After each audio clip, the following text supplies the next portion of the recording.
Magandang umaga sa ulo ng ating mga tampok na balita ngayong umaga. 4 na bilyong dolyar na halaga ng investments nakuha ni Pangulong Ferdinand Marcos Jr. mula sa pagbisita sa Germany at Czech Republic. Vice President Sara Duterte kinuligsan ng makabayan black lawmaker dahil sa pagdepensa kay Apollo Kibuloy. At sa kauna-unahang pagkakataon, SSS Kabalikat pasok na sa finals ng UNTV Cup Season 10 habang naipwersa naman ng DA Foodmasters ang do-or-die Game 3 sa semifinals laban sa defending champion AFP Cavaliers.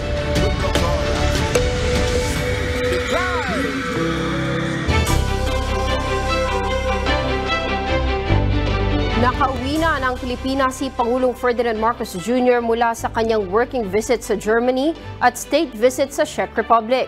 Kabilang sa iniulat ng Pangulo ang nakuha niyang pamumuhunan mula sa mga foreign businessmen. Narito ang report ni Nel Maribuho. Kabuang 4 na bilyon dolyar o mahigit 200 bilyon pesos ang nakuhang pamumuhunan ni Pangulong Ferdinand Marcos Jr. mula sa kanyang pagbisita sa Berlin at Prague. Sa kanyang arrival speech, sinabi ni Pangulong Marcos na ang pamumuhunan ay galing sa iba't ibang mahalagang sektor tulad ng sa enerhiya at agrikultura. I'm glad to announce that my German visit resulted in business agreements for projects with an aggregate value of $4 billion in the sectors of renewable energy, manufacturing, healthcare, innovation and startups, IT BPM, minerals processing, agriculture, and aerospace. Ayon kay PBBM, matagumpay ang kanyang pakikipagpulong sa aviation company la Lufthansa na planong magtayo ng hangar sa Clark at nagkakahalaga ito ng 8 billion pesos. Sa kanyang pagbisita sa Berlin, binigyan din ni PBBM ang pagnanasa ng Pilipinas na maisulong ang renewable energy. I emphasized the Philippines' commitment to a clean energy future and invited German investments in green energy initiatives. Chancellor Scholz also remarked on the crucial role of our overseas Filipino workers in Germany. Bukod sa pamumuhunan, lumagda ang Pilipinas ng magkahiwalay na labor agreements sa Germany at Czech Republic. Ayon sa Presidential Communications Office, aabot sa 35,000 na Pilipino ang nasa Germany, samantalang sa Czech Republic ay aabot sa 7,000 Pinoy. Nel Maribuho, UNTV News and Rescue. Diyos ang aming sandigan, serbisyo publiko ang aming pinahalagahan. Pinaigting ng pagtutulungan ng Pilipinas at Czech Republic upang protektahan ang mga karapatan at kapakanan ng mga overseas Filipino worker. Kaugnay nito lumagda din sa joint communique ang dalawang bansa. Narito ang report ni Val Onya. Upang maprotektahan at matiyak ang kapakanan ng mga OFW sa Czech Republic, ipinahayag ni President Ferdinand Marcos Jr. na papaigtingin ng gobyerno ng Pilipinas ang pakikipagtulungan sa Czech Republic sa pamamagitan ng Department of Migrant Workers o DMW. Sa pahayag ng Pangulo sa Filipino community bago umalis sa Czech noong Biyernes, sinabi nitong pagtitibayin ang sistema para maprotektahan ang karapatan at kapakanan ng mga OFWs. Inimbitahan ko ang ating mga kaibigang Tseko na lalong pagtibayin ang kanilang sistema para na protektahan ang karapatan at kapakanan ng ating mga OFW at iba pang foreign workers dito sa bansa sa pamamagitan ng pagtaguyod ng formal na kasunduan sa labor. Inanunsyo din ni Pangulong Marcos ang matagumpay na paglagda sa Joint Communique on Labor Consultations Mechanism sa pagitan ng Pilipinas at Czech Republic na naglalayong magtatag ng isang sistema upang talakayin ang mga larangang may mutual interest, kabilang na ang wastong pamamaraan ng pag-iimpleyo sa mga Pilipino sa Central Europe. Bukod rito, ang Joint Communique ay lubos na pabor sa mga Pilipino nagtatrabaho na sa Czech Republic, gayon din sa mga nagbabalak na pumasok sa labor market nito.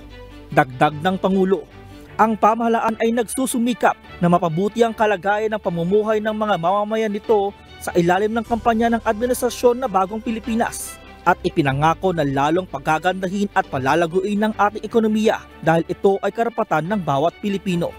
Ipinapangako ko po sa inyo na sisikapin pa natin na lalong pagandahin at palaguin ang ating ekonomiya dahil ito ay karapatan ng bawat Pilipino.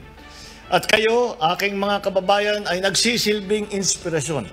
Kayo ang inspirasyon namin na mga taga-gobyerno upang ipagpatuloy ang aming ginagawa, ang aming trabaho. Ayon sa Pangulo, patunay ito ng ekonomiya ng Pilipinas ay muling bumabangon matapos ang mga epekto ng pandemya. Lumago ng 5.6% noong nakarang taon ang Gross Domestic Product o GDP ng Pilipinas at mas mataas pa ito sa karatig bansa sa Asia tulad ng China, Vietnam at Malaysia. Val Onya, UNTV News and Rescue. Diyos ang aming sandigan, serbisyo publiko ang aming pinahahalagahan. Nasa 63 Pilipino ang nakatakdang i-repatriate dahil sa tumitinding gulo sa bansang Haiti. Ayon kay Department of Migrant Workers Officer in Charge Undersecretary Hans Leo Cacdac, inaprubahan na ng Department of Foreign Affairs o DFA ang rekomendasyon na ideklara ang Alert Level 3 sa bansang Haiti. Sa pagtataas nito sa ikatlong antas ay hudyat din ng pag-umpisa ng voluntary repatriation phase. Dagdag ni OIC Cacdac, naghahanap na ang kagawaran ng paraan kung paano isasagawa ang repatriation dahil walang mga flight na nagmumula sa Haiti. Hindi naman pinapayuhan ang paglaland travel patungong Port-au-Prince na kapitolyo ng bansa dahil sa tumitinding karahasan. Sa kasalukuyan, wala pang naitatalang Pilipino na naapektuhan o nasaktan sa nagpapatuloy na security crisis sa Haiti. Tinuligsa ni Makabayan Bloc Lawmaker, House Deputy Minority Leader, ACT Teachers Party List Representative Franz Castro, si Vice President Sara Duterte dahil sa pagdepensa kay Apollo Kibuloy. Samantala, epektibo na ngayong araw, March 18, ang contempt order ng Kamara laban sa kontrobersyal na Davao-based religious leader. Ang detalye sa ulat ni Rosa Licos. Tila masamang ehemplo. Ganito kung ituring ni Makabayang Bloc Lawmaker, House Deputy Minority Leader, ACT Teachers Party List Representative Franz Castro, si Vice President Sara Duterte. Ito ay matapos magpahayag ng suporta ang Vice Presidente kay Apollo Kibuloy at igiit na hindi makatarungan ang mga akusasyong ibinabato laban dito. Tanong ng mambabatas, hindi ba batid ng Vice Presidente ang patong-patong na kaso na kinakaharap ni Apollo Kibuloy? Dagdag pa nito, parang napakasamang ehemplo umano ang pinapakita ni Vice President Duterte dahil sa pagtatanggol sa kontrobersyal na religious leader. Nahaharap si Kibuloy sa mga reklamong conspiracy to engage in sex trafficking by force, fraud, coercion, sex trafficking of children, conspiracy at cash smuggling sa Estados Unidos. Dinidinig naman sa Senado ang sari-saring aligasyon laban kay Kibuloy at religious group na pinamumunuan nito gaya ng pagiging sangkot umano sa large-scale human trafficking, rape, sexual abuse, karahasan at child abuse. Samantalang sa Kamara, isinusulong ang pagbawi sa prangkisa ng Sunshine Media Network International kung saan honorary chairperson si Kibuloy dahil sa mga umano'y paglabag sa prangkisa nito. Panawagan ni Congresswoman Castro kay VP Duterte, sana ay maging ehemplo ito lalo na at kalihim siya ng Department of Education. Mas mainam din kung papayuhan nito si Kibuloy na harapin ang mga kasong kinakaharap sa loob at labas ng bansa. Wala pang tugon si Vice President Duterte kaugnay ng mga pahayag ng kongresista. Samantala, ngayong araw ng Lunes, March 18, epektibo na ang contempt order ng House Committee on Legislative Franchises laban kay Kibuloy. Ayon sa Vice Chairman ng komite na si Surigao del Sur Representative Johnny Pimentel, maaari ng dakpi ng House Sergeant at Arms si Kibuloy. Pinatawan ng contempt si Kibuloy dahil sa pagtangging dumalo sa pagdinig ng House Committee kaugnay ng mga umano'y paglabag sa prangkisa ng Suara Sug Media Corporation na nag-ooperate sa ilalim ng business name na Sunshine Media Network International o SMNI. Bilang patakaran, sinumang individual na pinatawan ng contempt ng House of Representatives ilalagay sa isang detention facility malapit sa South Gate ng Batasan Complex sa Quezon City. Rosa Licos, UNTV News and Rescue. Diyos ang aming sandigan, serbisyo publiko ang aming pinahahalagahan. Pupunta sa isang remote area sa Bukidnon ngayong araw ang Commission on Elections o COMELEC. Ito ay para sa unang voter registration at education fair para sa mga kababayan nating Indigenous People o IPs. Ang detalye sa ulat ni Dante Amento, live mula sa Bukidnon.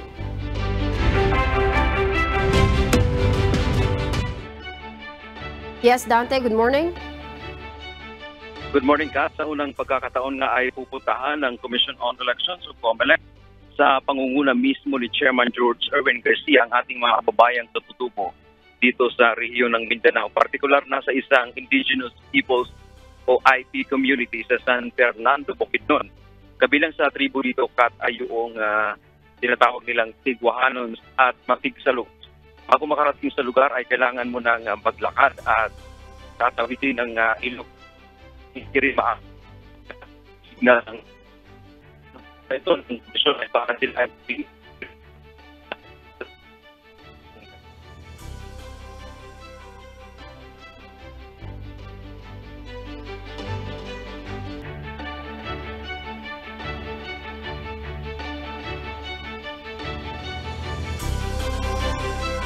Yes, babalikan natin si Dante Amento maya-maya.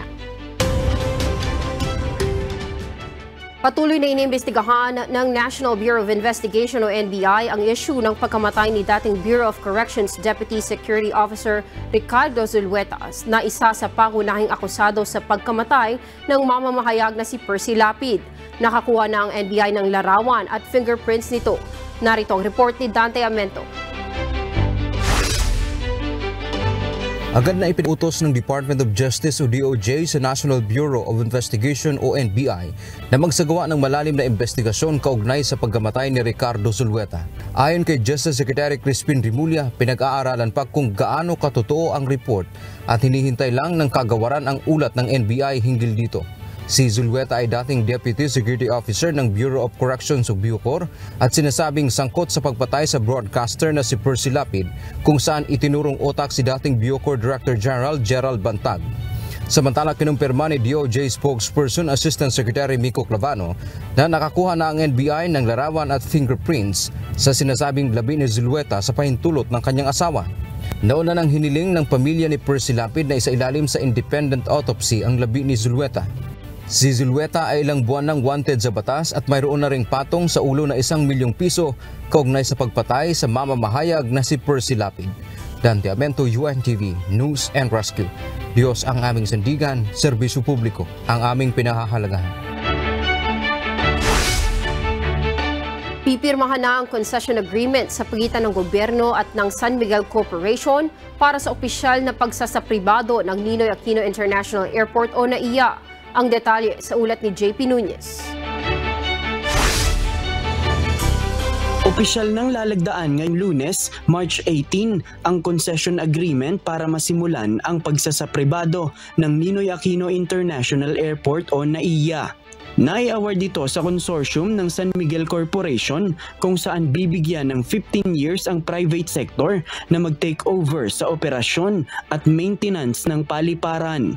Inaasahang personal na sasaksihan ni Pangulong Ferdinand Bongbong Marcos Jr. ang gagawing signing. Batay sa proposal na isinumite ng SMC SAP Company and Consortium, ibibigay nila ang 82.16% na revenue ng NAIA sa gobyerno. Sa pamamagitan ng privatization, inaasahang magiging mas maayos ang serbisyo ng paliparan. Nauna nang ipinangako ng SMC na target nilang gawing world-class ang NAIA. Matatanda ang ilang issue ang kinaharap ng main international gateway ng bansa gaya ng mga surot sa upuan at mga nakitang daga sa terminal. JP Nunez, UNTV, News and Rescue. Diyos ang aming sandigan, serbisyo publiko ang aming pinahahalagahan. Mahigit 1.7 milyon na mga pasahero sa Parañaque Integrated Terminal Exchange o PITX ang inaasahang dadagsa ngayong darating na holiday. Ayon kay Jason Salvador, ang Corporate Affairs Head ng PITX, magsisimulang dumami ang mga pasahero sa March 22, araw ng Biyernes. Dagdag pa nito, anya, mas malaking bahagi ng mga inaasahang pasahero ang uuwi sa kani-kanilang mga probinsya kaysa noong nakaraang taon na umabot sa 1.2 million. Bilang paghahanda sa dagsa ng mga pasahero, sinigurado ng PITX authorities na mayroong sapat na mga buses para sa mga commuter. Samantala, good news naman para sa ating mga pet owners. Pinapayagan na maibiyahe ang mga alagang hayop. Ang hiling lang ng ahensya, magkaroon ng maayos na paglalagyan ang mga ito.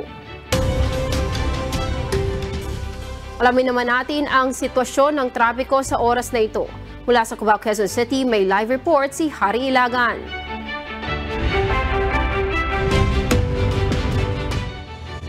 Yes, Harry, good morning. Kamusta ba ang lagay ng trapiko dyan sa Cubao? Good morning, Kuya. Good morning, Kat. Asahan pa rin ang mabigat na trapiko dito sa kabaan ng EDSA. Dahil pa rin sa mga kababayan at mga kababayan, papasok sa kanilang mga opisina at eskwelahan dito sa Metro Manila. Dito sa Aurora Boulevard, mabigat na ang daloy ng sasakyan sa pagitan ng Katipunan hanggang Anonas para sa mga papunta dito sa Cubao. Habang yung kabilang side naman o yung eastbound lane ng Aurora ay magaan pa po ang daloy ng trapiko. Sa bahagi naman ng Ilipanyo de Los Santos Avenue o EDSA sa Quezon City, sa southbound lane mula Balintawak hanggang sa Timog Avenue ay light traffic pa po ang sitwasyon. Pero paglagpas ng area ng Kamuning ay mararanasan na po ang medyo mabigat na trapiko. Dito sa Cubao, mabagal na po ang putat ng mga sasakyan, lalo pa kung dadaan sa may tunnel area. Ngunit mas mabilis namang nakakausad ang mga motorista na dumadaan sa service road sa Cubao Ibabaw. Mararanasan ng heavy traffic hanggang sa area ng Santolan. Sa EDSA, northbound naman, may traffic congestion lang approaching sa Santolan, North Avenue at Cloverleaf. Pero the rest ay magaan pa ang trapiko sa pagitan ng White Plains at Balintawak. Ipinagbabawal ngayong araw ng Lunes sa mga lansangan sa Metro Manila ang mga sasakyan na may plate number na nagtatapos sa 1 and 2. Ipinaiiral yan simula 7 hanggang alas 10 ng umaga at alas 5 ng hapon hanggang alas 8 ng gabi. At paalala naman sa ating mga kasambahay na magbaon ng payong para may pananggalang sa init ng araw. At syempre, magbaon din ng mainit na tubig upang mapanatiling hydrated ang pangangatawan. Yan muna ang update. Balik tayo, Kat! Maraming salamat, Harry Ilagan, live mula sa Aurora, Cubao, Quezon City. Sinira ng Department of Trade and Industry ang nasa 3,000 iba't ibang substandard at hindi dumaan na proseso ng mga produkto na aabot sa 1.8 million ang halaga. Makaharap naman sa parusa ang mga negosyanteng kaugnay nito. Narito ang report ni Jed Neresina. Nagpaalala ang Department of Trade and Industry o DTI sa publiko tungkol sa maaaring parusang kaharapin kung hindi dadaan sa tamang proseso ang kanilang mga ibinibentang produkto. Ayon kay Attorney Philip Sawali, Director ng Fair Trade Enforcement Bureau ng DTI, may kaukulang multa para sa mga mahuling lalabag sa patakaran ng ahensya. Ngunit maaaring madagdagan ito depende sa instansya o klase ng paglabag. Well, sa amin po sa DTI, administrative po ang mga kasong meron kami, so multa po. Pero there are instances na nakalagay po sa batas kagaya sa vape law, on third offense, pwede na po namin i-cancela yung kanilang business registration at i-recommenda na yung kanila pong license to operate, business permit, ay ma-revoke po. Dagdag pa niya na ang mga patakarang sinusunod ng mga pisikal na tindahan ay ganun din ang dapat sundin ng mga nagbebenta online. Iisa lang aniya ang ipinatutupad na batas para rito. Kung may makita tayo mga paglabag, pinapadalhan po natin ng takedown orders. At ito po yung sinusunod ng mga platforms and e-retailers. Marami po, mahigit 80,000 na po ang nailabas po nating show cause orders at sinusunod po ito sa online. Nagbabala naman ang DTI sa mga negosyanteng hindi nagpapasakop sa patakarang ipinatutupad ng ahensya. Paalala, warning sa mga pasaway na negosyante na ang inyong DTI nagbabantay. At sa atin naman po mga consumer, ito ay pabatid na kami ay nakatanod sa inyong kapakanan. Sinabi pa ni Director Sawali na paiigtingin ng DTI ang kanilang trabaho upang mabawasan ang mga substandard at hindi dumaan sa tamang proseso na mga produktong lalabas sa merkado. Jed Neresina, UNTV News and Rescue. Diyos ang aming sandigan, serbisyo publiko ang aming pinahahalagahan. Balikan naman natin ang ulat ni Dante Amento kaugnay ng voters registration ng mga indigenous people. Dante? Good morning, sir. Ang pagkakataon ay pagkakataan ng Commission on Elections Government.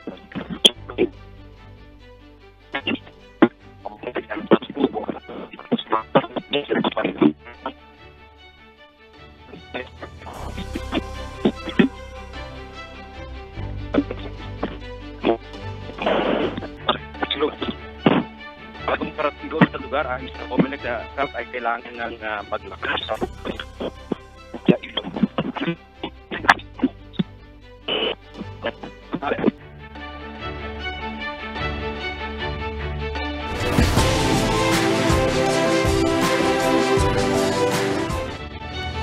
Naghahanda ng magpadala ng mga delegado ang Israel sa Qatar upang pag-usapan ang ukol sa tigil putukan para sa hostage deal sa Hamas. Kasabay ito ng lumalalang malnutrition sa hilagang bahagi ng Palestine. Alamin natin ang detalye sa report ni Christopher Pugaban live mula sa Montreal, Canada.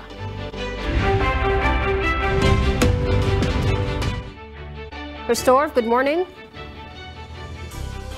Yes, good morning, Kat. Good morning, Kuya. Magpapadala ngayong darating na Biyernes, March 22, ang Israel ng mga delegado sa Qatar upang makipag-usap sa mga mediator matapos magbigay ng bagong proposal ang Hamas para sa tigil putukan at pakipagpalitan ng mga hawak nilang mga bihag at bilanggo. Pangungunahan nito ni David Barnea, ang puno ng Mossad Intelligence ng Israel, habang balak naman makipagpulong ni Prime Minister Benjamin Netanyahu sa kanyang security cabinet upang pag-usapan ang proposal na inihain ng Hamas bago magsimula ang pagkipag-usap. Kat sa proposal na ito na ginawa ng Hamas, nag-alok ito na magpalaya ng 12 ng Israeli hostages kapalit ng daan-daang Palestinians na nasa mga kulungan ng Israel kasabay ng 1 linggong tigil putukan upang mas maraming tulong ang makapasok sa Gaza. Nananawagan din ng Hamas na magkaroon muli ng pag-uusap para sa itigil na ang digma, ngunit ayon sa Israel, ito ay papayag lamang sa pansamantalang tigil putukan. Ayon naman kay Prime Minister Benjamin Netanyahu, ang bagong proposal ng Hamas ay base pa rin sa unrealistic demands, kaya balak pa rin ituloy ng bansa ang pagtugi sa Hamas matapos ang tigil putukan. Ngunit giniit naman ni Senior Hamas official Osama Hamdan na ito ay realistic at maging ang mga mediators ay positibo ang naging reaksyon dito.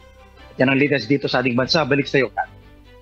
Maraming salamat, Christopher Gaban, live mula sa Montreal, Canada.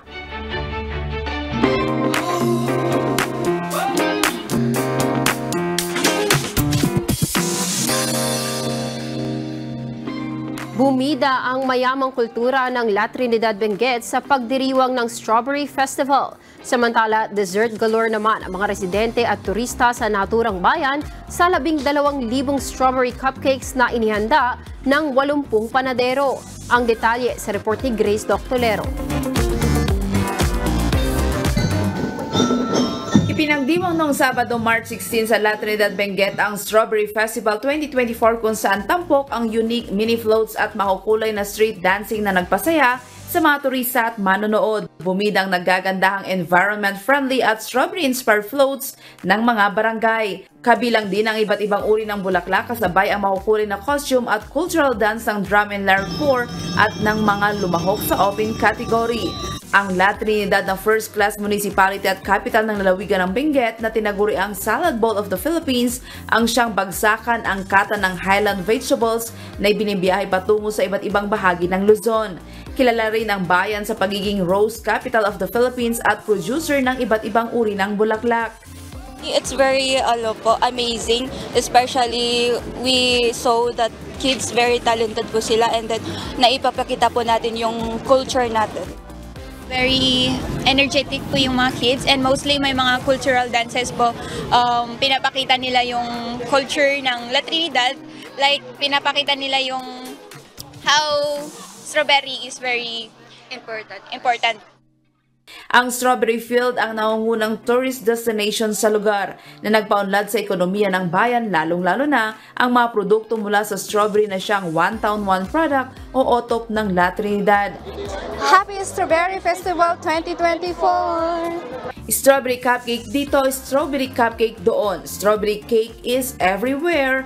Bawat sulok sa La Trinidad Gymnasium kahapon, strawberry cupcake ang makikita. Happy Strawberry Festival! Bida rin sa Strawberry Festival ang nasa 12,000 strawberry cupcake na inihain sa Municipal Gymnasium. Tulong-tulong ang nasa 80 panadero para magawa ito. Para magawa ang 12,000 cupcakes, kinakailangan ng La Trinidad Bakers Association ng 248 kilos na fresh strawberries, 1,968 na itlog, at 148 kilos na white sugar. Sa aking paligid naman ay makikita ang mga replika ng World Record Giant Strawberry Cake na ginawa na ng lokal na pamahalaan noon pang 2002 na gaya nito, kung saan ngayong araw ay bukas sa publiko upang magkaroon ng picture at magkaroon sila ng remembrance ngayong Strawberry Festival 2024. Traditionally, we have a ceremonial slicing of cake every strawberry festival. But for now, we have a kayabang, we bake a kayabang cake and for cupcakes.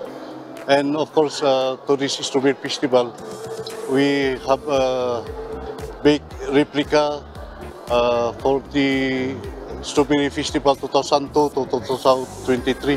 Maging ang mga foreign tourists mula Japan at Guam na mangharin sa masarap na strawberry cupcakes. Yes, I tried the cakes. It's delicious. Yes. The strawberries, of course, are very good. Yeah, so tasty.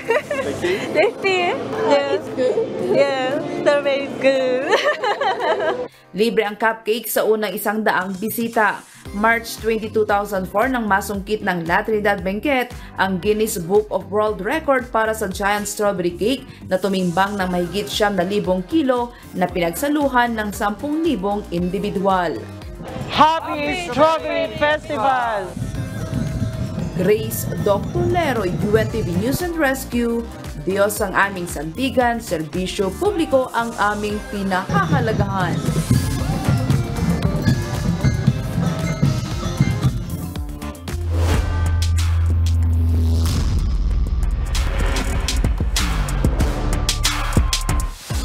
Sa kauna-unahang pagkakataon ng pagsali sa Liga ng Public Servants, maglalaro sa finals ng UNTV Cup Season 10 ang SSS Kabalikat matapos magwagi laban sa Ombudsman Graftbusters. Samantala, naipuwersa na naman ng Department of Agriculture Food Masters ang do-or-die Game 3 sa semifinals laban sa AFP Cavaliers. Para sa detalye, narito ang report ni Bernard Dadis.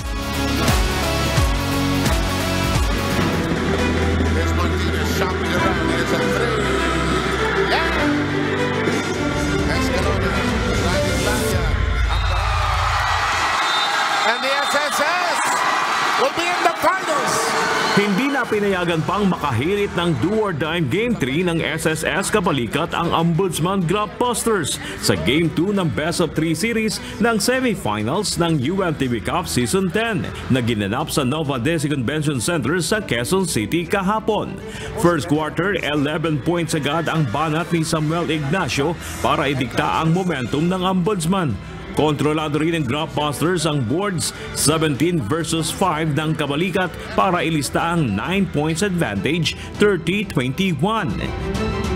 Second frame, rumatsyada ng 12 points si Yurick Florino para alagaan ang abante ng Ombudsman 46-54.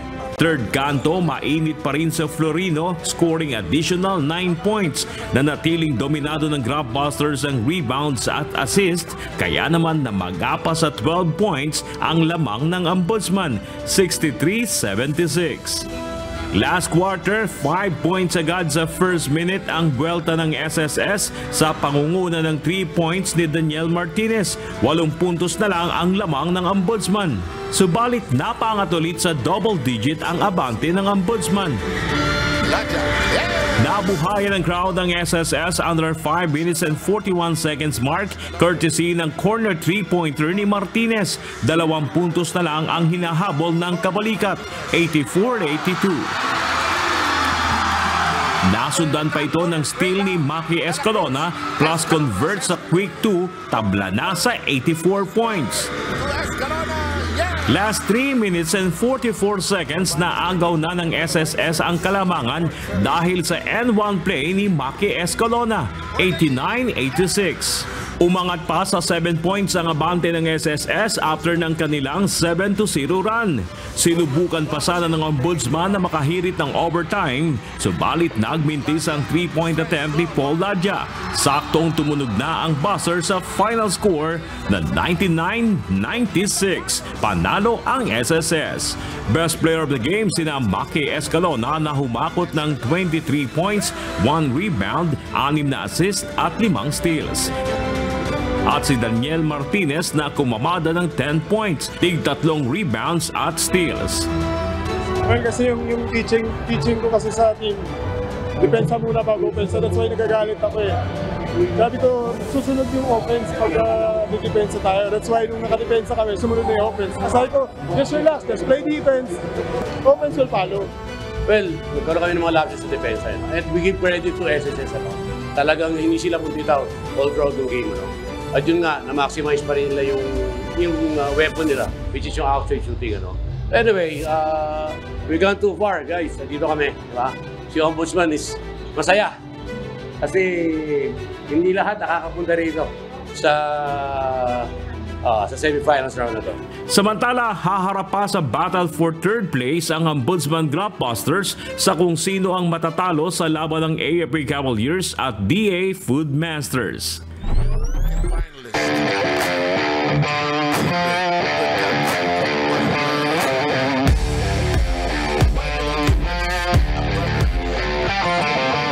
At sa second game, hindi napasuko ng AFP Cavaliers ang Department of Agriculture Food Masters sa kanilang bakbakan kahapon para sana isweep ang semis at makaabante na sa finals. Nanguna sa Food Masters si Elijan de Guzman at Sian Ko na may combined 52 points. Kaya naman sila ang hinirang na best player of the game. Kumulekta si Sian Ko ng 22 points, 10 rebounds, 4 na assist, 2 steals at 3 blocks. Habang si EJ de Guzman naman ay may 30 points, 4 boards at 3 dimes. Una, I gave credit sa players kasi from Saturday, Monday, Wednesday, hanggang Saturday, puro up-tempo basketball. Pagod na rin yung mga yan. From October yata nagsimula, so medyo napapagod na rin. Pero talagang ayaw pa nilang gumipap. So, thank God, nanalo kami ngayon. Yung ginawa nung DA, nag-adjust sila para sa amin. So, yung mga key player namin na medyo na-depensahan nila ng bago kami naman medyo na-late yung mga reactions namin bago pangalawa mas eager yung gusto nilang manalo kaysa sa amin. Pero nagawa naman namin, nakakahabol nga kami. Kaso siguro yung extra effort lang ng bawat isa nawala sa amin. Magtutuo sa do-or-die Game 3 ang DA Food Masters at AFP Cavaliers sa Miyerkules, March 20 na gaganapin sa Paco Arena sa Maynila. Burger Daddy's UNTV News and Rescue. Diyos ang aming sandigan, serbisyo publiko ang aming pinahalagahan.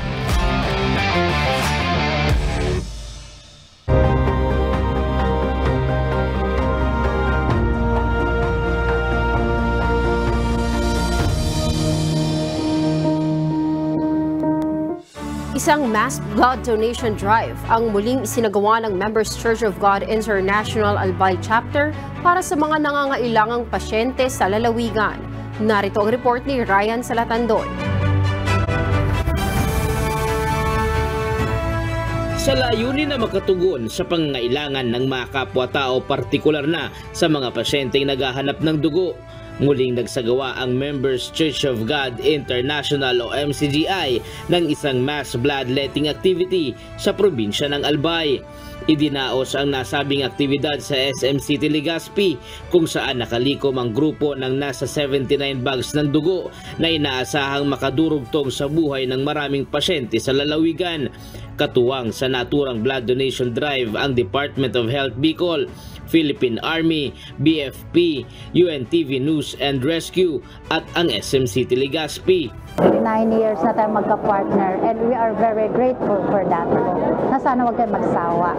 Ayon sa Department of Health Bicol, maaaring makatulong sa 3 hanggang 4 na tao na nangangailangan ng isang bag ng dugo.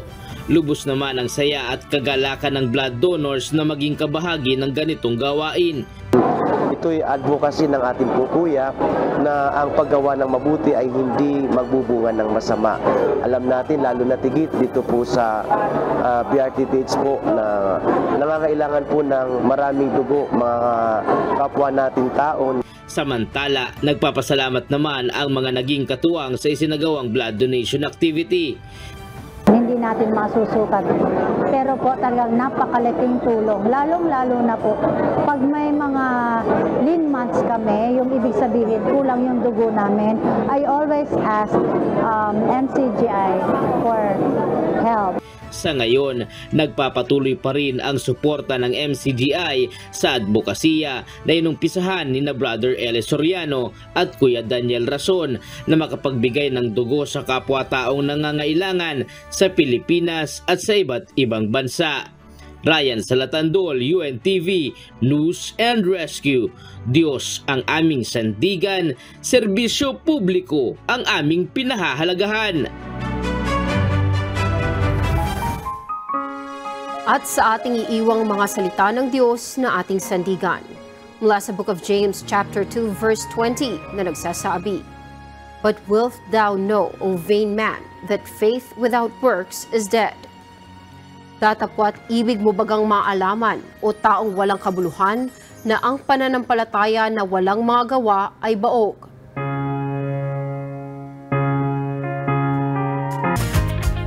Good morning, Kuya! Happy viewing po ulit sa lahat na nakatuning sa ating programa ngayong Monday morning. At para sa mga kababayan nating nakaantabay, narito po ang ating advisories for today.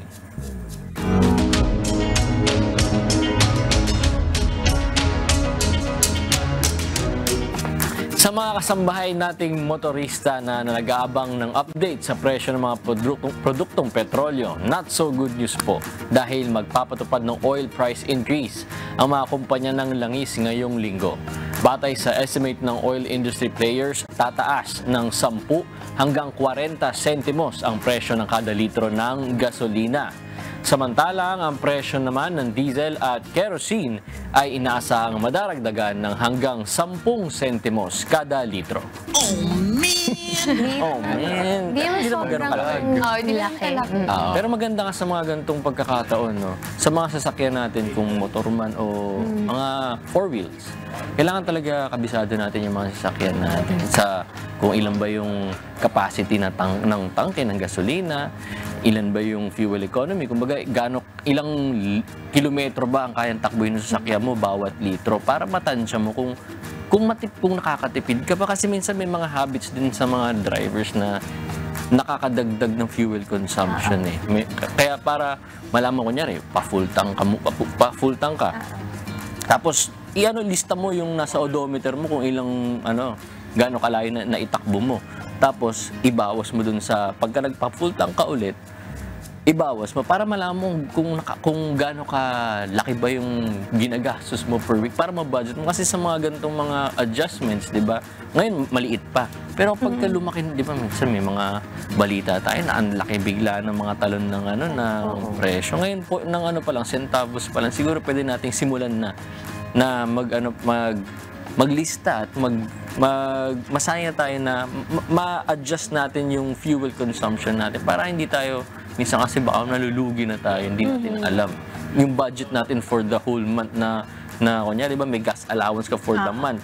Yung pala sumusobra na hindi mo napapansin. Saka mas madadagdagan yan, mas maganda ngayon yung inaaral yung kung paano yung sa fuel. Kasi ngayon, di ba, magka-holiday tayo ngayon, maraming magpapakondisyon ng mga sasakyan nila, marami talaga magpapa-full tank din. At yung sinabi mo nakaraan, yung pwedeng magkaroon ng yung mga gasolina or diesel sa kanila mga bahay na parang makapag-imbak. tsaka isa pa sa mga tinitignan natin kasi dito is kapag lumipat-lipat ng mga, katulad may mga inaayos na kalsada, di ba minsan sa iba ka papadaanin, kapag mas malayo minsan, so hindi mo tansyado rin talaga yung gasolina na magagamit mo, kaya dapat talaga marunong magtipid at mag-check ng ating mga gasolina ng ating mga sasakyan. Dahil nga, meron na naman traffic advisory para sa mga motorista sa Pasig City. Magkakaroon po ng concrete reblocking sa Countryside Avenue, Barangay Santa Lucia, Pasig City simula sa Miyerkules, March 20, 2024. Ang proyektong ito ng pamahalaang lungsod at inaasahang matatapos sa July 31, 2024. Matagal-tagal to mga kasambahay. Kaya pinapayuhan po ang mga apektadong motorista na dumaan muna sa mga alternatibong ruta. Para po sa updates, ugaliin i-check ang official Facebook page ng Pasig PIO. Matagal na po, ilang buwan pala yun. Tsaka dapat, yun na nga, mag-ready na ng mga gasolina nila kasi kung maghahanap na sila ng alternative route, mga ruta, malay mo, mas malayo dun sa talagang tatakbuhin nila kung dun sila sa regular nilang dinadaanan. Kaya talagang, hingang malalim lang mga kasambahay. Depende rin kasi sa mga sasakyan eh. May mga sasakyan tipid sa malayong drive tulad mga diesel. Pero may mga sasakyan naman tipid na kahit naka-idle ka lang. May mga ganun. Kunyari, yun yung isa sa mga benefits ng diesel. Tipid siya sa malayong takbuhan. Pero pagka kunyari yung shortest route, tapos pabalik-balik, medyo hindi ka gano'n nakakatipid. Basta maganda siya sa ng makina. Yun yung isa sa benefits naman. Pag nakagasolina ka naman yung mga trabaho, bahay lang. Pero pagka malayuan naman, dumuramdam. Ganun pala yun. Kala ko pare-parehas lang yan. Mas mahal lang ang gasolina. Kala ko ganun. Di pala. Bukod dun sa traffic advisory mo, isa pa tong advice natin sa ating mga kasangbahay. Dahil abiso po sa mga pasaherong sumasakay ng Metro Rail Transit or MRT Line 3. Suspendido po ang operation ng MRT 3 mula March 28 to 31. Webes po yan hanggang Linggo upang bigyang daan ang taunang pagsasaayos ng mga tren at riles kasabay po yan ng long holiday. Ang regular po na operation ay hanggang sa Miyerkules, March 27.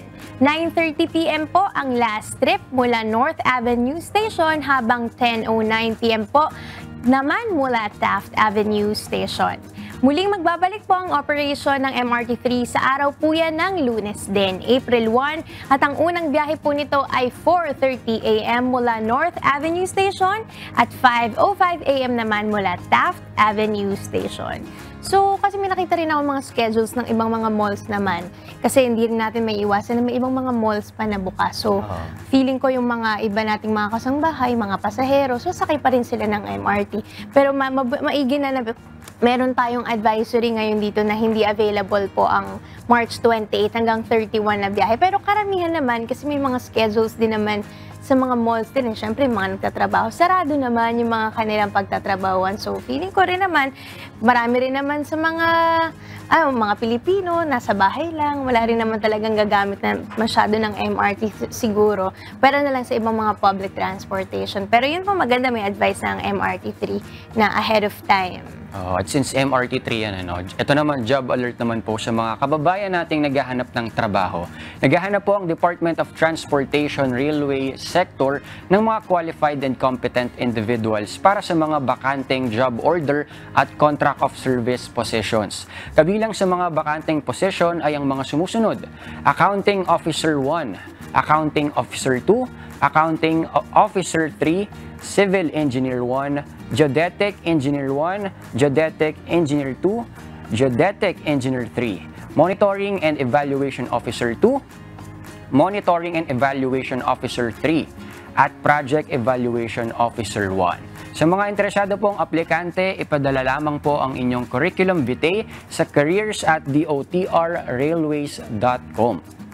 Ang deadline po ng submission of application ay hanggang sa March 20, araw po yan ng Miyerkules. Para sa iba pang impormasyon, i-check lamang ang official Facebook account na @DOTRMRT3.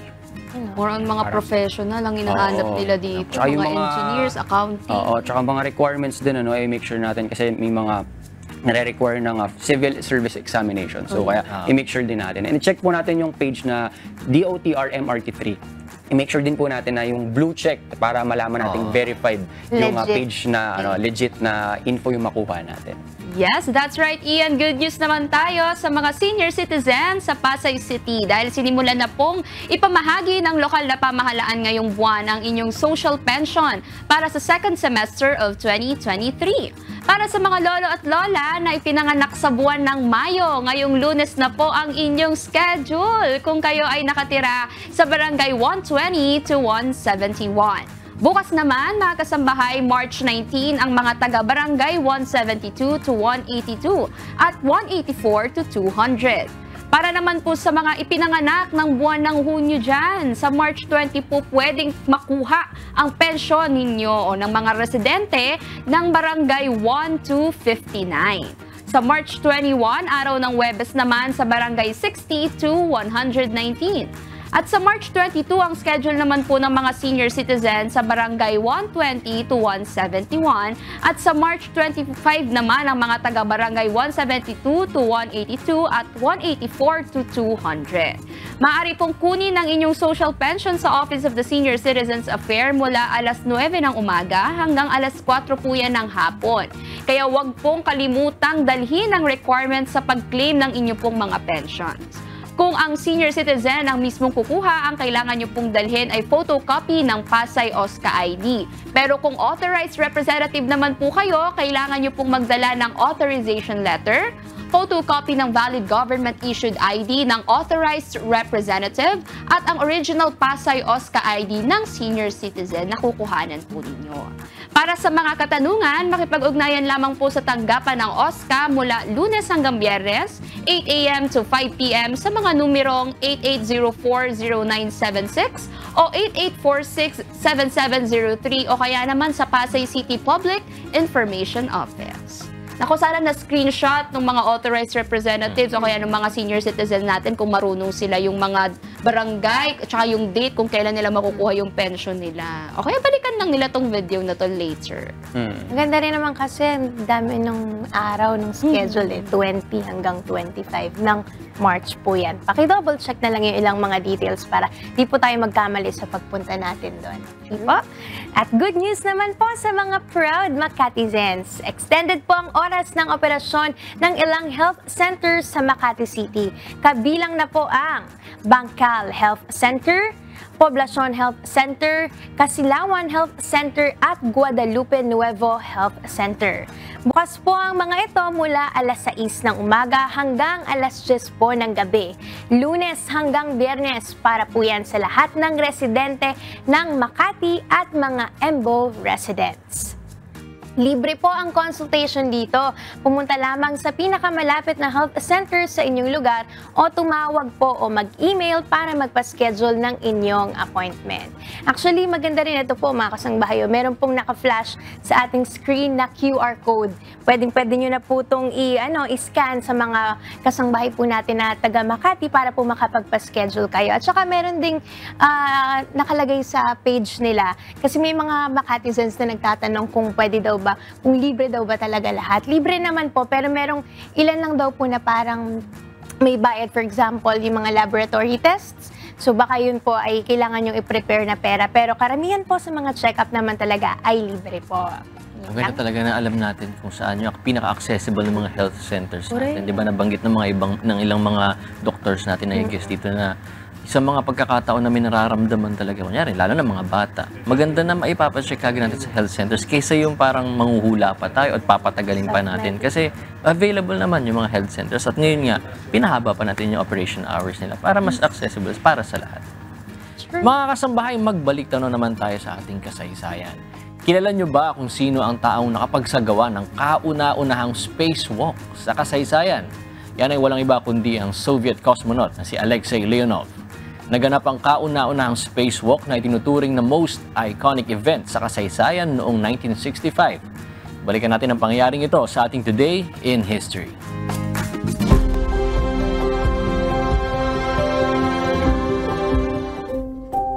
March 18, 1965, sa araw na ito ay naging kauna-unahang tao sa kasaysayan na nakapagsagawa ng spacewalk ang Soviet cosmonaut na si Alexei Leonov. Si Alexei Leonov ay isinilang sa maliit na bayan ng Litsbianka malapit sa Lake Baikal sa Siberia noong May 30, 1934. Taong 1957 ay nakapagtapos siya sa Chuguyev Air Force School sa Kharkov, Ukraine at kalaunan ay naging parachute instructor sa Soviet Air Force. Noong 1960 ay isa siya sa 20 Soviet Air Force pilot na napili para sa unang grupo ng cosmonaut. Nagsimula siyang sumailalim sa pagsasanay noong 1963 para sa planong spacewalk. Makaraan ng ilang panahon ay napili siya kasama si Pavel Velyayev para sa Voshchod 2 mission. Ang layo ng misyong ito ay upang unahan ng mga astronaut ng Estados Unidos sa pagsasagawa ng unang spacewalk.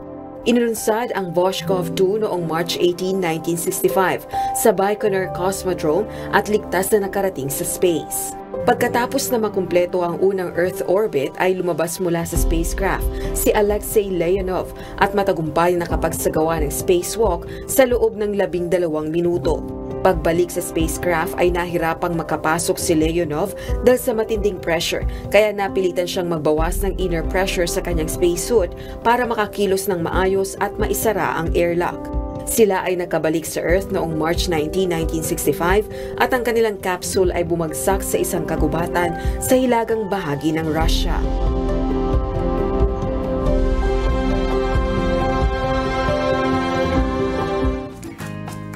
Grabe rin yung pinagdaanan nila bago nila nakuha to. Kumbaga, feel nila na na-recognize sila na si Alexei Leonov nung naglakad siya or nagkaroon siya ng spacewalk niya. Kasi parang hindi na nga, akala niya hindi na siya mabubuhay dahil dun sa nangyari sa kanila. Kasi pag land nila, sa iba kasi sila nagland, nagkaroon ng problema yung sinasakyan nila. So sa iba sila nagland sila sa isang forest, as in forest na forest.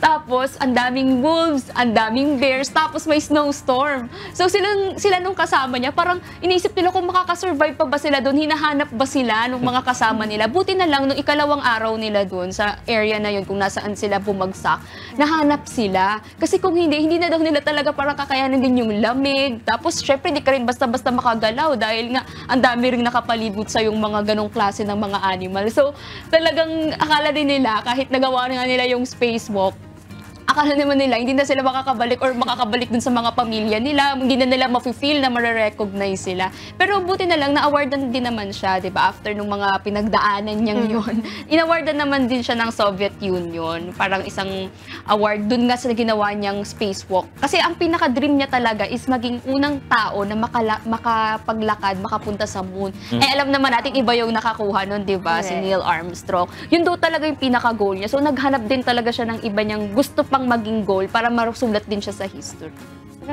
Yung sinabi mo, Tini, na isa siya sa mga na-assign din kasi sa Soviet na mapunta nga sa moon, pero ayun yung naging Soyuz 11 mission, which is tragically hindi sila naging successful kasi yung buong crew is naubos.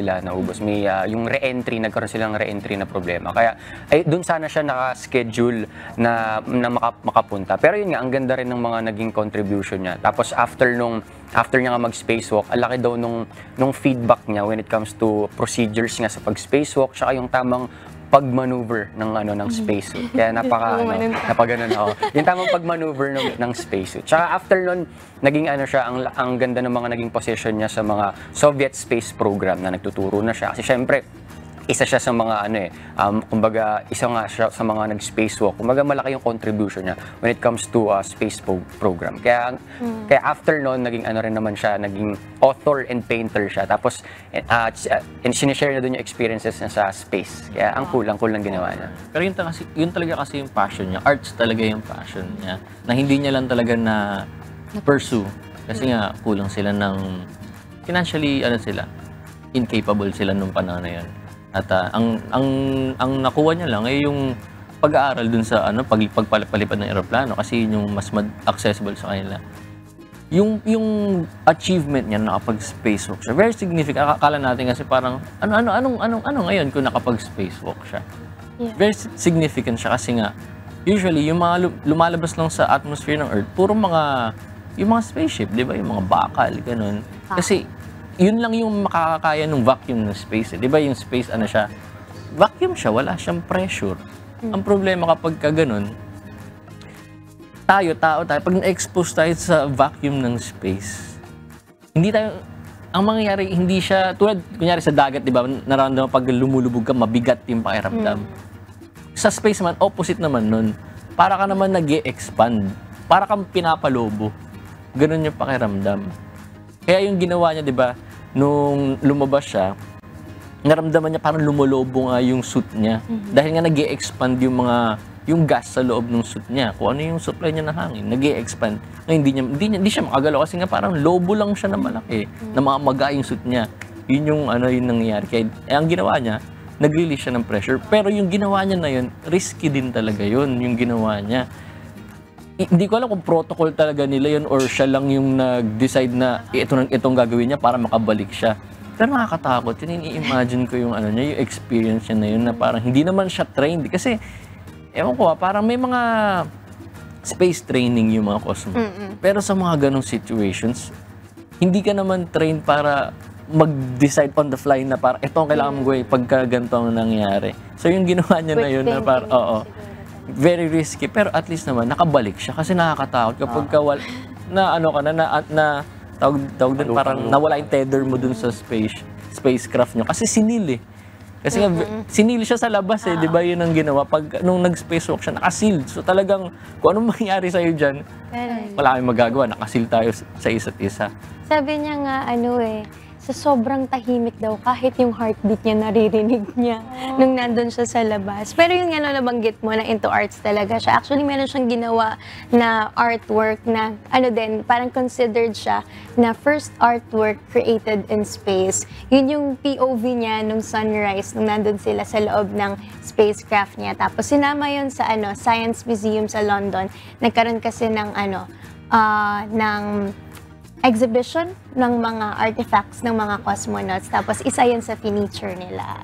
Talaga ang ganda rin nung naging contribution niya, di ba? Lalo na dun sa Russia pagdating sa space expedition.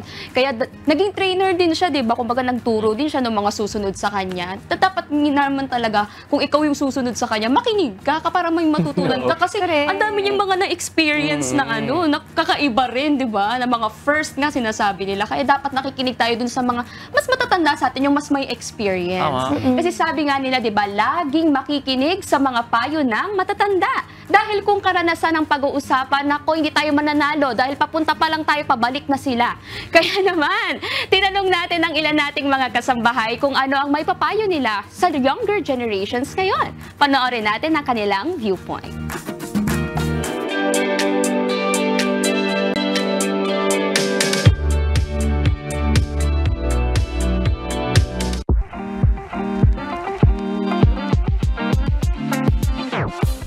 Good morning, Kuya! Good morning, mga kasambahay! I'm here in Edmonton, Canada upang alamin ang advice ng mga tao dito para sa younger generation. Tara, let's go see what they have to say! My opinion on what to say to younger generation would be to always believe in yourself and whatever dream you had, and let's say you have changed your dream, but always believe in that. And also don't forget to take accountability of your actions, because it always affects your loved ones and your family. And always try to upskill in your career, and I think that would be everything. Sa akin lang is just believe in yourself, respect your elders, and go and follow your dreams. Yun lang.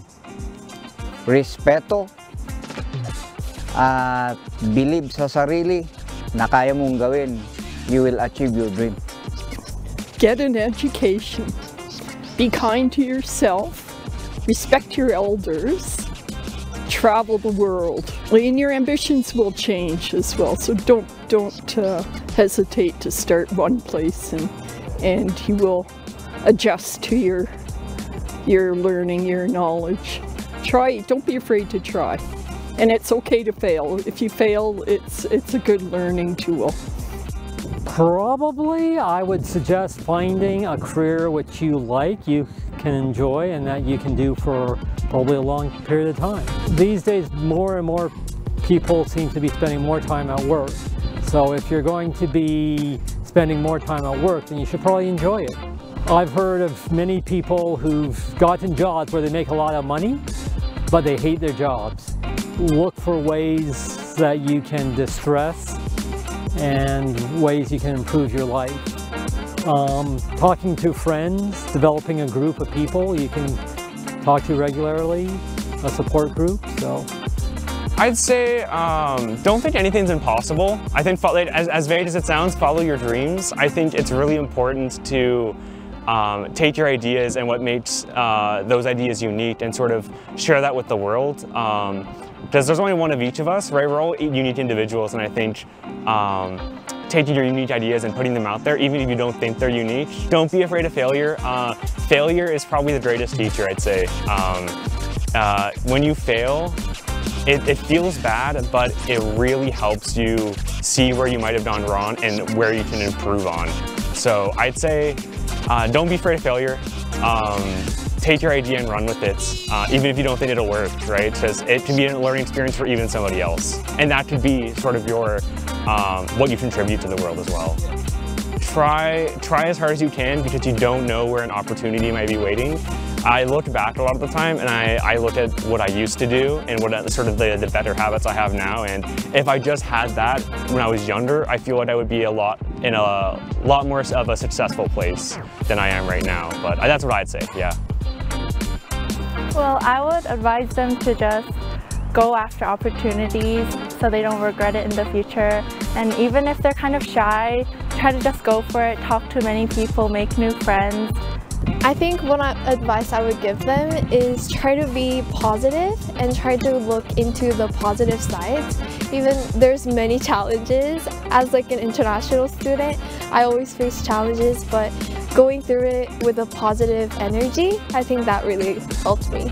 I tried to find people that gave me positive energy, and also like always checking on myself and finding time for myself and reflecting so that I can give others positive energy and also maintain positiveness in myself.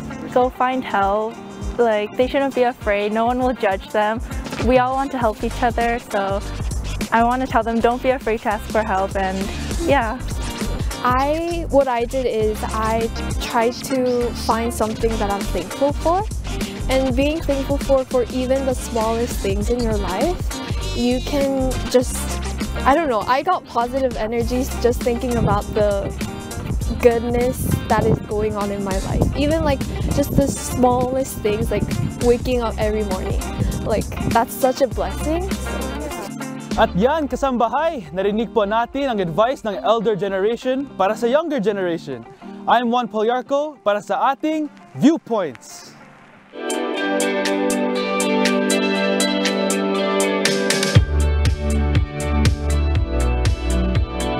Ang dami na nating mga pinag-uusapan dito. Pero bago tayo bumanter, shout out muna sa ating Edmonton, Canada production team, kay Noel Poliarco, Rafael Puzon, Nikki Villagracia, Jessica Rory, Bianca Quijano, Aleli Api, Ruth Tua, Janet Santiago, Ami Rodis, Roel Lobaton, Juan, and Johan Poliarco. Pasensya na kung mali yung pagkakabigkas ko ng inyong mga pangalan. Pero ito, may nagsasabi na dito kanina pa, ano ba yung mga perspective ninyo pagdating sa bagay na to? Kanino ba kayo humihingi talaga ng advice? Or ano yung maya-advise nyo naman dun sa mas bata naman sa inyo? Kasi parang feeling ko, hindi qualified pa ako siguro magbigay ng advice. Depende siguro sa kung ano yung hihingi nilang advice. Kung siguro sa expertise mo sa isang bagay. For example, nung nag-artista ako, doon nila ako tatanungin. Meron akong experience sa acting, yun ang maipapayo ko sa kanila. Pero depende siguro sa question nila. Depende. Pero since sa pag-usapan nga natin yung mga advice ng mga matatanda, no? Sino ba sa inyo may kasamang lolo at lola sa bahay? Ako, yan. Dyan. Shout out sa lola ko nasa bahay. Meron si lola. Kayo? Ikaw? Kami wala na. Ang lola ko nasa ibang nasa tita ko, bahay ng tita ko. Natanong ko yan kasi dito sa ating Kristiyano drama, ngayong umaga, kasama sa bahay ng mag-asawa ang lola ng kanilang mga anak. Kaso dahil sa katandaan nito, ay itinuturing siyang pasanin at walang silbi. Pero isang pangyayari ang magpapamulat sa kanila sa malaking papel na ginagampanan ng matanda sa kanilang buhay. Kung ano yan, panoorin natin.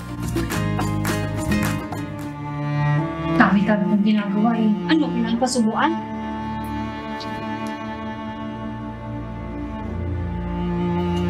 Ako, ay ng tubig. Is, may tubig ko, kunin mo.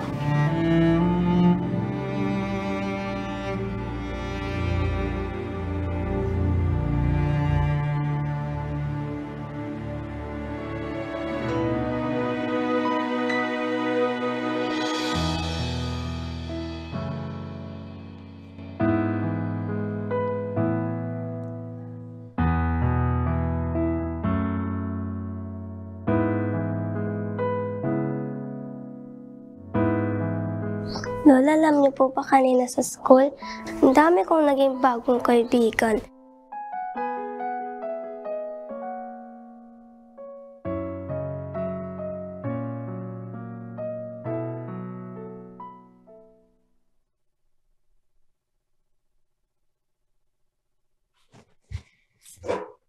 Ang taas ng kuryente natin, Han. Baka pwede.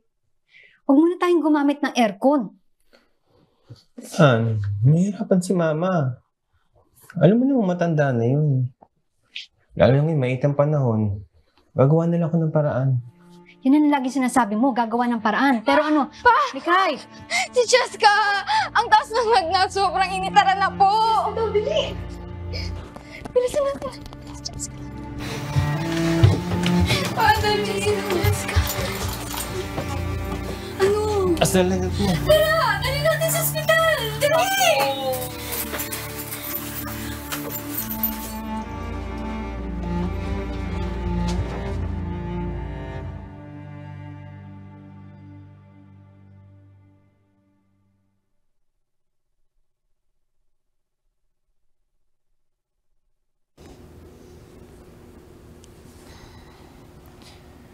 Cheska, anak. Lola? Si nanay ito, nak. Kamusta? Kamusta ng pakiramdam mo? Hi, Cheska. Cheska na. Ano? Kamusta ka na? Pakiramdam mo na. Pa? Si Lola. Nandito kayo lahat? Sino kasama niya sa bahay? Anak, hayaan mo muna si Lola. Ang mahalaga, okay ka na. Akala namin kung anong mangyayari sa'yo eh. Alam ko kung bakit ako gumaling agad, Ma. Si Lola kasi lagi nagpipray. Nakikita ko siya lagi nagpipray mag-isa, Ma. Umiiyak siya, Ma. Sabi nila, pag matanda na daw, wala na silang silbi dahil mahina na. Pero hindi ganun tingin ko kay Lola. Kasi si Lola, lagi nagpipray. At alam ko, kaya ako gumaling agad. Dahil pinagpray ako ni Lola.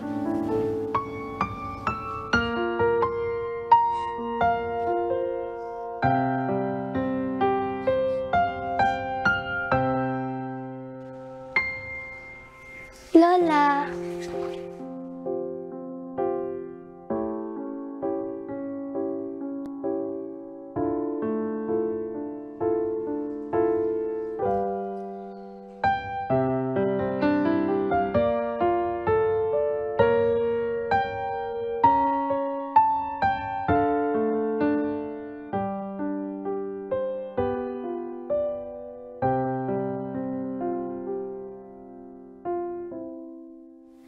Kneel down and pray, 'cause He's always there.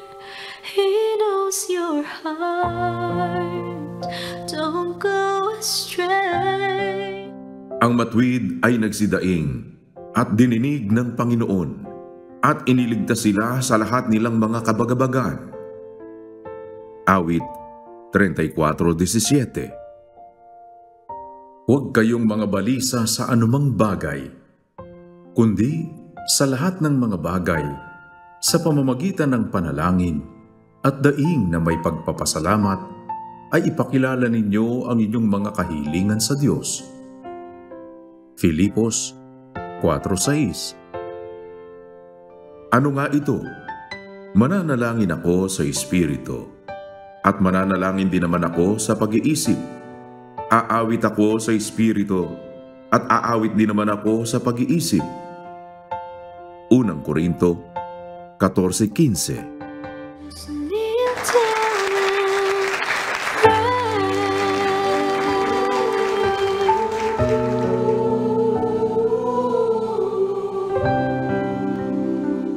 Mahalin natin ang ating mga lolo at lola. Naalala ko nga dati nung bata-bata pa ako. Tapos kapag may mga family reunion kami, natutuwa ako kapag may mga lolo at lola kaming kasama. Kasi parang sila yung sila yung may mas maraming knowledge, mas maraming wisdom. Kaya pag may mga nangyayari sa amin, nagkukwentuhan kami ng mga experiences namin sa buhay, humihingi kami ng advice sa pinakamatanda sa amin, which is yung mga lolo at lola namin. Kasi yung kumbaga yung ang dami nilang na-experience, tapos yung mga wisdom na nakuha nilang lesson is kumbaga mas napaka-beneficial para sa mga younger generations. Kasi syempre yung mga experiences nila before. Kaya natutuwa ako pag may mga presence ng mga lolo at lola. Kasi kumbaga, yung mga marami na silang alam. Kaya manghihingi tayo ng mga advice sa kanila. Yung wisdom na meron sila. Kaya maging wag tayong masyadong harsh din sa mga lolo at lola natin. Lalo na kahit minsan may mga pasaway-pasaway na ng mga lola. Maging doon natin ipakita yung pagtitiis natin sa kanila. At saka yung pagmamahal na dapat natin ipakita sa kanila. Kasi mas humahaba daw ang buhay nila kapag pinapakita natin na mahal natin sila, di ba? At saka napaka-comforting kasi ng presence din ng mga lola at lolo eh. Di ba may sinasabi pa nga na kapag din tumanda, nandun na yung, napakamahinahon na, malumanay. Kaya pagka nakakasama ka sa kanila, parang nakakawa ka rin ng ganong kalumanay din na approach sa mga tao. At saka yun nga, nakakawa ka ng wisdom na meron sila. Napaka-inspiring ng ating K-drama. Dagdagan pa natin yan. Dahil isang ginang mula sa tema Ghana, Africa, ang nagnanais na magkaroon ng mapagkakakitaan upang higit na matulungan niya ang kanyang kapatid. May karamdaman kasi ang kanyang kapatid na babae. Hindi niya magawang matulungan ito ng lubos dahil kapos din sila sa buhay. At sa awa at tulong ng Diyos, ang kanilang suliranin ay nagkaroon ng katugunan.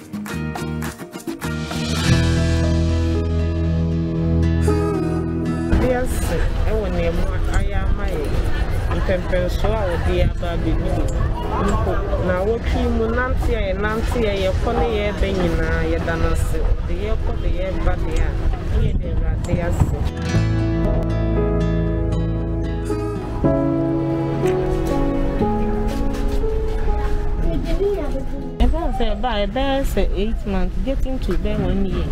I can't say na Niku be we ya see next any who say na wo fi woman aduane a wo fi wonu nsu a wo fi ti e de ne call polyclinic no mo transfer ne de ne call lekno ti honom no na mo ye say en ko ne lab unti ko lab no mo say ne kidney no. Isang malaking alalahanin ni Mary Gesiwa, 45 anyos, mula sa tema Ghana, Africa, kung paano niya matutulungan ang kanyang nakatatandang kapatid na si Mercy, na sa ngayon ay may seryosong karamdaman. Nese, nansen ya corona ne bayan, ebe me bibia say, ti baby na me tia me ton ni na ye famo wo mo eduma e so ni na so fi wo. Entonces se pa me tweede me country. Dati umano siyang may maayos na kabuhayan, ngunit nang magkaroon ng pandemya, ay pinaalis sila sa kanyang pwesto. Ayon sa kanya, ay nakakapag-abot siya ng tulong mula sa pera ng kanyang asawa. Yes, maybe a hospital na druto eduane die. Ikaka nyina ebenyan ewonian kaka nti ya fresh. Ebi say sister ya gena to hospital na didi ni adentin kaka ebenyan ni afrede apoa. Yes, kaka ya shigede kwa. Sa ngayon ay nasa pagkalinga si Mercy ng kanyang nakababatang kapatid.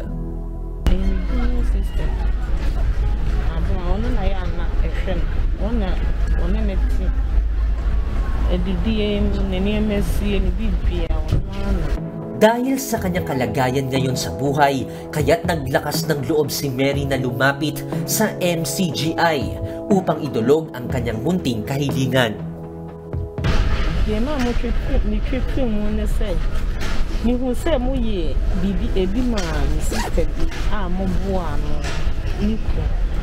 Nti ye na me nku ni ye na ma me twetwe me na bisa mo say me pese mo nso me sister ya na mo boa. Ene ma me twetwe me ditu. Pese mo boa ye na yetimi ko fa rubber bush. Na ye de kwa ejima na ye ton na yetimi de ehwe no. Eto aduane me ni di ne di ko hospital. Ye ebia edro bi e be kra At dahil MCGI cares, agad nating tinugunan ng kanyang munting kahilingan. Dinalhan natin siya ng iba't ibang plastic wares kagaya ng mga planggana, bowls at iba pang plastic items na maaari niyang maitinda. Bukod pa dito ay dinalhan din natin sila ng grocery items mula sa ating MCGI Free Store upang makatulong sa kanilang pang-araw-araw na pangangailangan. Yes, ewo ne mo ayama e mpempenso a odi aba bebi nko na wotwi mu nanti ye kone ye benyina ye danase odi ye ko de ye ba de a ye de rade ase da ye rade dia se de di kwaila de to so nso koma mu heso pa mo de hwe ye nso mo de ye ko de ye bananti ye ne mo nanti ye de ye ko benyina ye da mo ase pa nyami hira mo onya mo kese pa de amoya ama ye ni so pa woni amoya ama ye ti ase da nso ye mo dia ye da mo ase nyami hira mo pa Sa Diyos ang lahat ng karangalan at kapurihan, magpakailan-kailanman.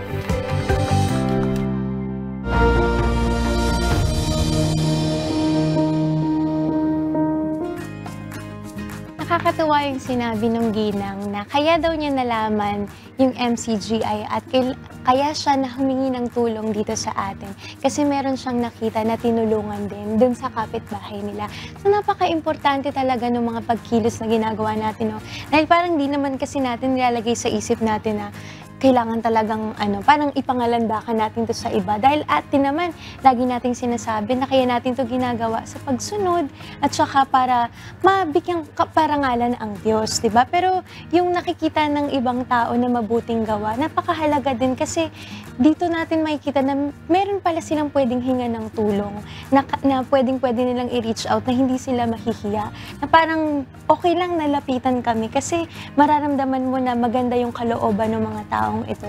Kaya salamat sa Diyos dahil nakabahagi tayo at sana bigyan pa tayo ng Diyos ng maraming pagkakataon na makagawa tayo ng mabuti sa lahat.